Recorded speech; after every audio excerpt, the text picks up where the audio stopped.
Welcome back, my dark means, to the Dark Void, ruled by me, now 51. And today we're watching YongYea today because... Oh wait, welcome to Random Reactions. Technically, I should say that. And we're going to be watching YongYea's video of Highguard ends in disaster, shuts down just 45 days after launch. Yes, this is a Highguard video. Yes, expected. Actually, it was...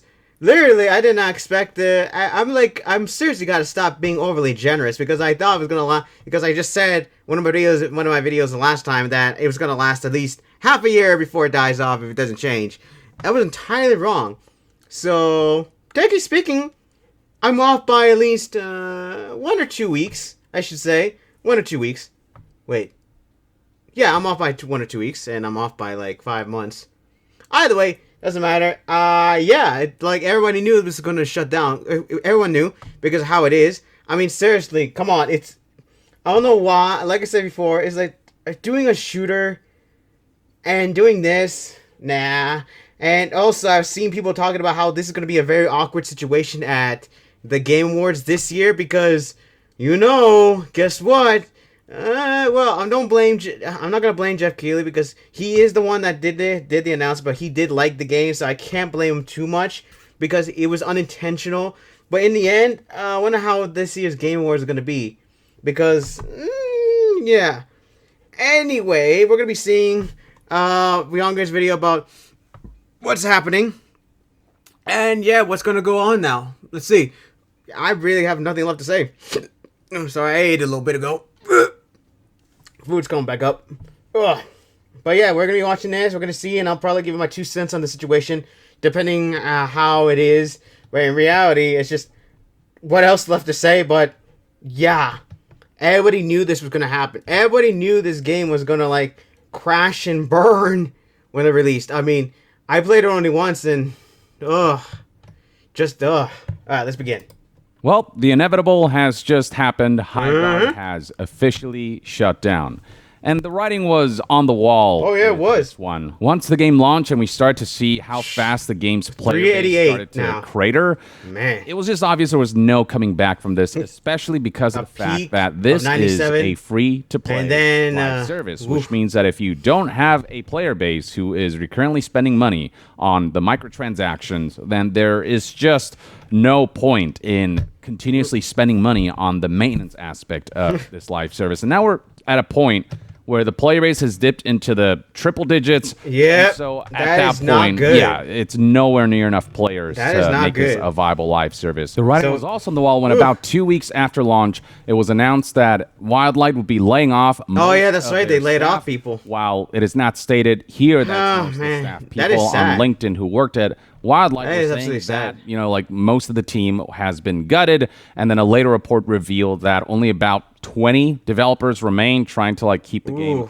updated, but the fate of Wildlight and Highguard was sealed at that point. Yeah, the end result is that today on March 3rd, 2026, they have officially announced that this will be Highguard's final update that'll be arriving soon. Here's the before I continue on, I forgot to say that yes, I do know this is a video. This is a video. I know what's happening. I'm a little late to the party. So just to let you know, I know the situation. I'm a little late here. I'm like 6 days late. I wanted to wait to see if there's any more information on this one. I usually wait before there's something else happening. Alright? Just to let you know. Alright? Okay. Anyway, sorry I had to pause right there. But yeah, I have to say is right now is that they could have done a successor to Titanfall. But instead they decided to, at least anything else besides a shooter. Seriously. Anything else? Full statement. Live Today, service we're sharing difficult news. We made the decision to permanently shut down Highguard on March 12th. Since launch, more than 2 million players stepped into Highguard's world. You shared feedback, created content, and many believed in what we were doing. For that, we are deeply grateful. The fact that 2 million players checked the game out and ultimately most of them decided to not stay goes to highlight that the issues surrounding Highguard were deeper than just its failed marketing campaign. The way it was announced at the Game Awards, as a big finale, a live service that just didn't have a particularly impressive trailer, people in. that garner a lot of negative feedback because of the spotlight that slot Game Awards brings to any game. And if the game itself doesn't feel worthy of that spotlight, then the spotlight turns incredibly sour. That's kind of what happened to Highguard, and I think it ultimately ended up biting the game in the ass. Worst timing, like an optics standpoint. But it wasn't just that. While Highguard was a valiant effort, the fact remains that the game had a lot of issues, and if those issues didn't exist, and if they didn't have the what former developers only 3v3 hubris to think that they could just replicate what they worked with Apex Legends and try to just do a redo of that with Highguard. If they had the sense to host a beta and really listen to player feedback and overhaul it before truly launching it, I think Highguard would have stood more of a chance because what ideas they were going for would have been more refined. It was a valiant idea that did try something kind of new, but the execution was just flawed enough that it didn't allow that player retention. It didn't pave the road for 2 million players ultimately deciding that this was worth their time. An hour is enough for me. All the other live services in this oversaturated market. But yeah, permanently shutting down on March 12th means that the game is shutting down just a mere 45 days after its launch. And it just feels like more and more live services are shutting down sooner and sooner after its release. And this is not something that I celebrate. I would have loved for Highguard to go far and above the expectations and the high bar that comes with being featured as the Game Awards big finale. Unfortunately, it just quite didn't. And while Highguard wasn't as bad as what happened with Concord, it still comes kind of close. Concord died just 14 days after launch. Highguard died 45 days after launch, which is better, but really not by much. The statement continues, despite the passion and hard work of our team, we have not been able to build a sustainable player base to support the game long term. Servers will remain online until March 12th. We hope you'll jump in with us one more time to show your support and get those final great matches in while we still can. Yeah, I mean, sustainability is a key factor with any live service, and with Highguard in particular, it was actually funded by Tencent, something that wasn't disclosed from the outset, which felt a little weird, but basically Tencent helped fund the game, and their continued funding was contingent on Highguard meeting certain metrics that it clearly woefully fell short of. I'm gonna say this right now, Tencent. If you don't know Tencent, if I remember, I think they're mostly known as the gacha company, as far as I know. I don't remember, but I do know they mostly started off as a part of investing into gachas before they started moving on to, other games like, for example, Marvel Rivals. Now, I could be wrong. It could be an entirely different company, but to me, if I remember correctly, Tencent was mostly about gacha, as far as I know. Correct me if I'm wrong in the comments, please. At which point Tencent decided to cut funding, which is when all of the layoffs start to happen, not monetizing well enough for this project to break even given the high cost of maintaining it. Of course, they had no choice but to shut it down. But this all begs the question of how worth it is it really to pursue a games as a service when this is a kind of product that if you don't meet a certain standard, it can fall apart in just 45 days. That is ridiculous and insane. Pursuing a live service, especially as a brand new studio that might be composed of veterans, but you're still an unproven It's very difficult to do. With a brand new live service in an oversaturated market while being so financially strapped that if you're not successful, then you can fall apart in 45 days. To me, it's just like such an irresponsible model to pursue. It's this all or nothing approach with no safety net that I think doesn't serve well to be the first project that a brand new game studio tackles. I think they have to build up to a point where they're able to tackle something like this and still have a safety net. And I know the developers made their best efforts and truly believed in this project, and they got a lot of good internal feedback, but that was also part of the hubris where the conditions in which they got that internal feedback were different from the conditions surrounding the game being out in the wild and being played by players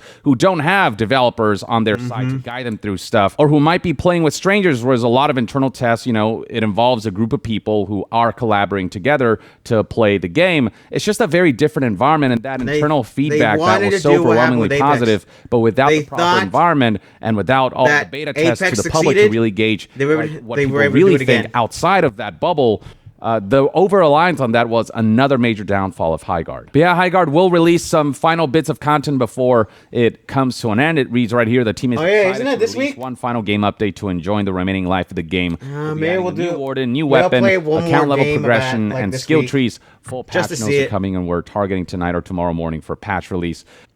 From all of us, sorry, Nat, happened there. Playing for supporting us. and for being part of Highguard's I'll probably play story. this game. Yeah, I think what it ultimately comes down to Wednesday, are a maybe? lot of strategic missteps and a lot of decisions made from a place that, just from the words of former developers, is described as hubris because of the fact that once upon a time they worked on all of these mega hits like Titanfall, which didn't perform well but was still well beloved and paved the road to what ended up being the mega hit Apex Legends. But which Apex suddenly Legends came around the time succeeded. when Battle Royale was explosively popular, when that market wasn't super oversaturated, and it had the Respawn name to kind of back it as well, to just give it that much more of a level of prominence. Wildlight had none of that with Highguard. Just a new developer there. That's about it. Genre, I suppose, that ultimately is a combination of a bunch of existing genres, and it still leaned enough into existing gameplay. Should have started with was lacking enough that ultimately this was a game that could not stand out from the pack and came in at a time when it's more difficult than ever to break live service market. Way too difficult. So I think Highguard ultimately, it sucks that it all played out the way it did. I wish Highguard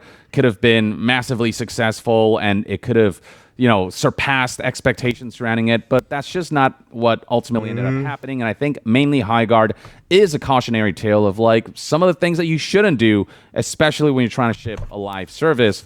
But it feels like history tends to repeat itself over and over again when it comes to games as a service, because ultimately it is just that risky of an endeavor, to the point where, if you miss metrics by a certain degree, then you can fall apart in mere days. And if you ask me, no model that has that severe of a risk is worth pursuing, especially as your first ever project, when all of your success and all of your ability to just even be able to keep the lights on is riding on its success, especially when it's free to play. Oh yeah, it's pretty bad if you started off facets or something. Just made no sense. I do wish the developers who worked on this well. I hope they land on their feet and are able to find other ventures that will allow them to take risks that are more appropriate for within the environment that we're in right now when it comes to the gaming landscape, and are able to ship things that they can not only be really proud of, but are able to do well, and it be, something to celebrate, rather than it be this really unceremonious and depressing end to a project that just really wasn't handled as well as it could have been. But that, folks, is everything I got to say about. All right, I'm going to end it right there. But yeah, I have to agree. I mean, Wildlight, when I heard Wildlight was made by developers, I say, all right, that's cool. I wonder what games they're going to be playing over there. Live service? Yeah, no. My brain just turned off. But I just don't understand why. I have to say this right now, that if you're a new developer, you need to look in the state of the gaming environment. This is just me saying this. A gaming environment, and to basically, I think, is this good to pop it off? Should I follow this trend, or should I go against the grain? Just see how many games the same territory is there. Oh, sorry. For example, live services. There's so many live services out here that nobody's gonna bother playing a new one unless you really make a good game of it. For example, Rivals won, but they had the more of a thing. But even still, they still managed to get up. So now, and people are still playing it. We got games like, what was it? I'm gonna bring in other games. For example, gacha games are on the consoles now, and they're managing to keep people on there because they managed to do it. There's even other live services. I mean, what other live services are there? Man, I don't play. Oh, there's Call of Duty as well, which is a live service in its own right. And look how much that came out to be. Now, that's a little bit of a cheating one because it does have a campaign, but of course, mostly people go for the multiplayer, unfortunately, nowadays. But yeah, and going to that one, of course, there's too many live services out right now that could literally take up too much. That literally take up so many people's time.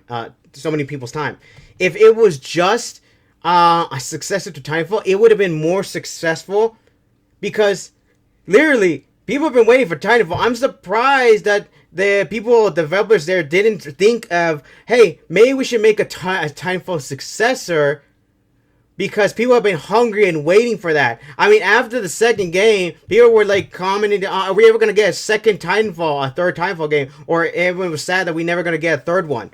I'm surprised that the developers that united under Wildlight did not think of that. Because if they had made it, it would have boosted their sales up. It would have boosted them so much that they would have been able to, maybe we should try doing a live service sooner down the road. But instead they didn't. I mean, that is like such a bad move. I mean, like what YongYea said, it's mere hubris. They basically thought that they were able to do Apex again, but like what YongYea said, it was during the time when Battle Royale was barely there. I mean, like for example, Fortnite popped off for a bit, and then after that, some other games started coming in. But Apex suddenly arrived out of nowhere, shadow dropped, and look how it happened. Unfortunately, that one's having problems still. But even still having problems, but still, they managed to get that out. And then all of a sudden, I guess years later, they thought, maybe we can do it again. People know our name, people know it, so they would expect us to bring out a game. But you're mostly well known. But here's the thing: Wildlight, the people, the developers, you're mostly known for Titanfall. So, and Apex was like secondary. Like seriously, everyone, you gotta realize something, that you can't just think that you're gonna be successful just because you either have the name or prestige or anything. Just because of that. Because even those things can turn against you if you make something that's not what the people wanted. And unfortunately, Highguard is something that the people did not want. Like I said, I played it a bit. I'm going to play it again just to see how it is, how it turned up. To see what's going on. I don't know when the update is going to happen, but I'm going to see it. And then, yeah, see how it is. And then after that, if it's improved, then alright, that's pretty good. But it's just be too little too late. But anyway, that's about it. Sorry that I didn't put any feedback here. But still, it's a shame that Wildlight Studios now has to shut down this game and had to basically lay off some of their employees just because of this mistake. I hope that they take this as a lesson to not like follow the trend of something and think about it before. Should we follow this trend? Let's see how many of these things are out here and then decide that, and not just jump into it. And just, okay, we see everyone's liking live services right now. We should make our own live service like right now, because right now people are liking them. Yeah, and just assuming that people are going to like it. So, yeah, it's unfortunate Highguard had to do with this, but that's what happens when you get let out, when the game only has 3v3 in the beginning. Only, like, barely in the maps. Isn't, like one map in there? I don't know. And then you basically just go in, do something, defend, or attack or something, and then yeah. So yeah, I'm just saying. Either way, I hope you enjoyed today's video. Let me know in the comments what you think about this situation. Do you think Highguard would have succeeded if it was without Jeff Keighley? Because I think it would have been worse. Because if it was for Jeff Keighley, I think it would have been, if they shadow dropped it, I don't think anybody would be playing that. I'm just saying. Or do you think that Highguard would have been successful if they had done, you know, a beta test, let people know, let people play that, and then have people coming in and say, hey, can you just change this a bit? I know that change this a bit, you can change this, you should do this and this and that, and just hear feedback. Because I think if they had done that, I think it might have at least survived a little bit longer than it should, than right now. I'm just saying. And also, don't forget, yeah, and also don't forget to like and share to see who has, sorry. Don't forget to like and share the video to also spread my influence and glaze it all over and to help my influence grow. And also don't forget to check the black bell button to be notified whenever my videos pop up, because you know how it is. I tend to forget, younger sibling takes over, and YouTube channel doesn't bother announcing my channel. You know, the whole shebang. And also don't forget to press the sorry, my brain's like a little bit because my stomach is like taking all the energy just to digest all the food in my stomach. My brain is like, ugh, like right there right now. Yeah, and don't forget to check your profiles because there's restricted mode on there. And if the restricted mode is on there, for you guys, turn it off because it ruins my videos from your feed. Alright, that's about it. And for right now, my dark minions, dismissed.